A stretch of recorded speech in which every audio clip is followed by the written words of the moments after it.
Hello and welcome to Basic Spanish for OT, PT, and SLP clinicians.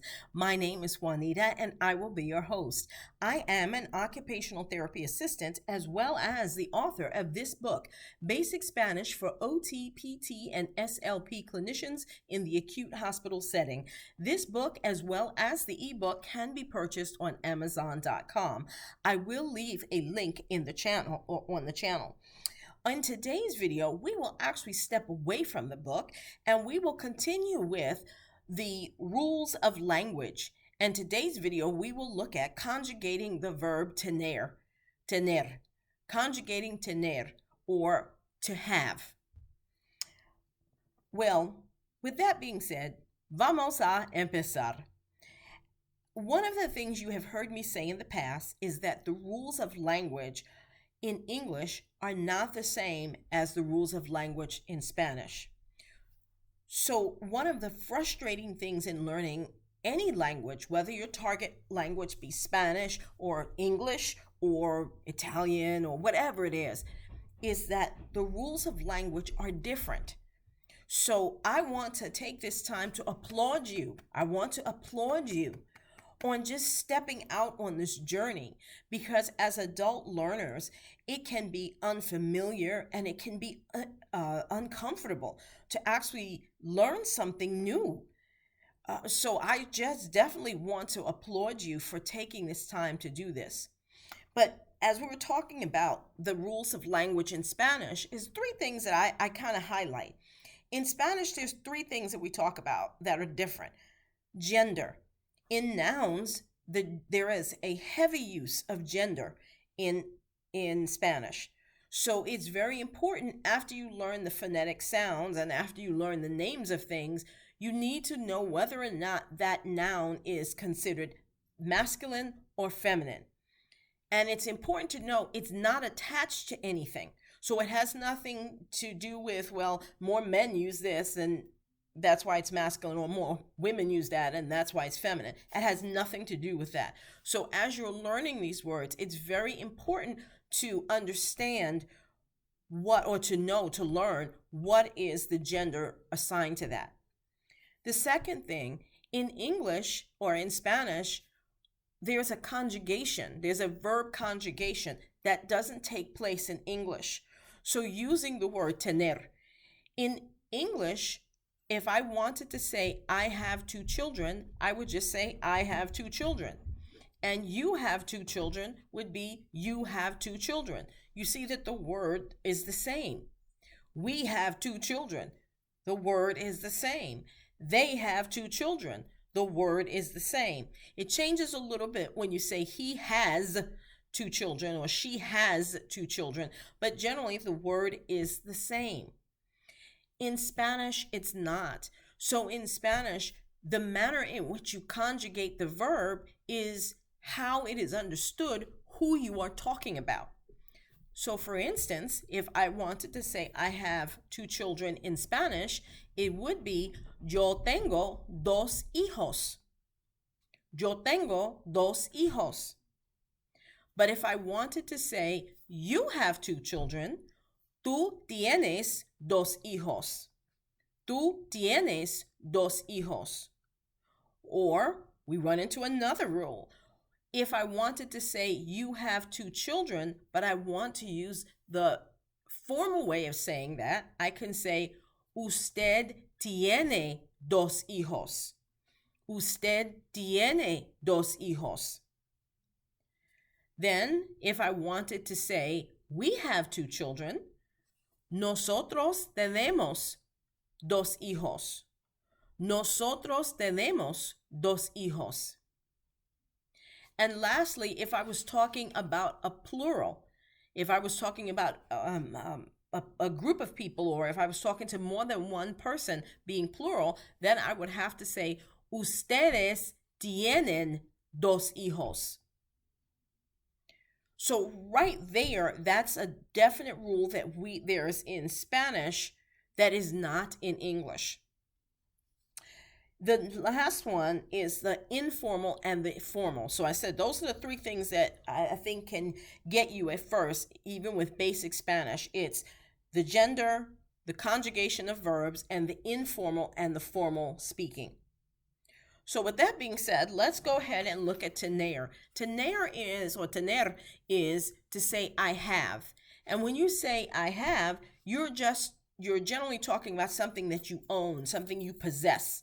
So tener is used for possession or something that you own. Okay? Another thing that tener is used for is when you're describing your age. So, for instance, I would say, yo tengo 54 años. Yo tengo 54 años. So, I am 54 years old. I am 54 years old. So, basically in Spanish, you're not asking how old are you? You're asking how many years do you have? And lastly, in Spanish, there are some general expressions that you generally use tener for, and you will learn that as time goes on. I won't go over all of them here, but I'll give you just one example, is if you're hungry. So you may want to ask someone, are you hungry? But you're not, excuse me, you're asking the person, do you have hunger? So you would say, ¿Tienes hambre? Or ¿Tiene hambre? That means, do you have hunger? So, let's continue. The conjugation of the verb tener.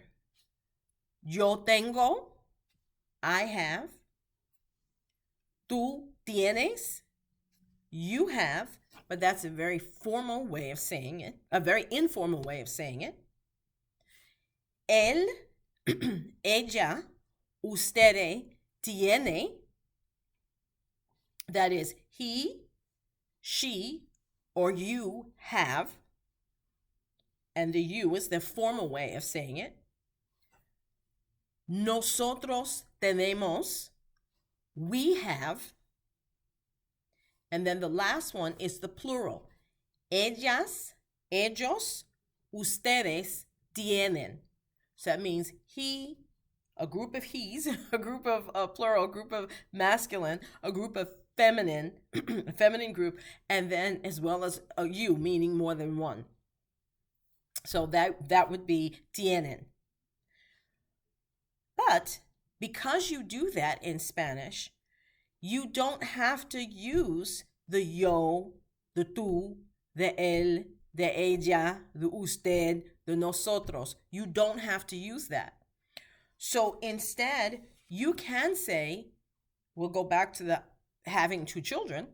Instead of saying, yo tengo dos hijos, I can just say, tengo dos hijos, because it's understood in the manner in which I conjugated the verb tener, that tengo automatically means I'm talking about myself.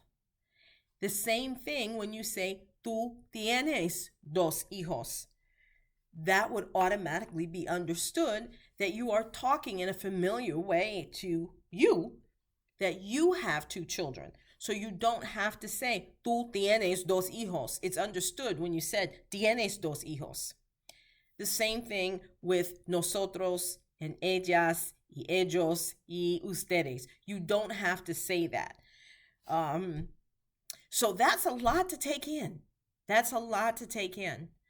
But just to go over a few things, if I wanted to say to somebody that I was hungry, I said, yo tengo hambre. Yo tengo hambre. If I wanted to say I was thirsty, yo tengo sed. If I wanted to ask somebody if they were hungry in a very informal way, I can say, ¿Tienes hambre? Or I can say, ¿Tienes sed? Which is, are you thirsty? If you're asking someone, are they cold? ¿Tú tienes frío? ¿Tú tienes frío? Or ¿tienes frío?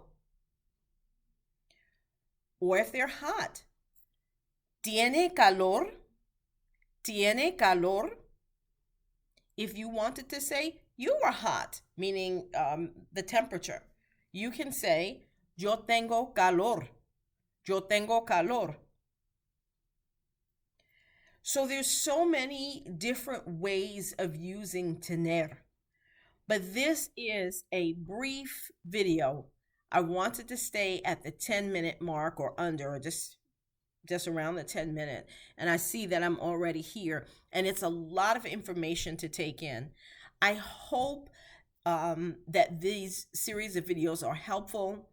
And I applaud you again. I really do applaud anyone who, as an adult learner, who's actually taking the time out. I applaud you for your compassion to your patients, and I applaud you for the strength of character to be able to step into the uncomfortable and the unfamiliar. So, with that being said, gracias por venir, and I'll see you in the next video. Adios.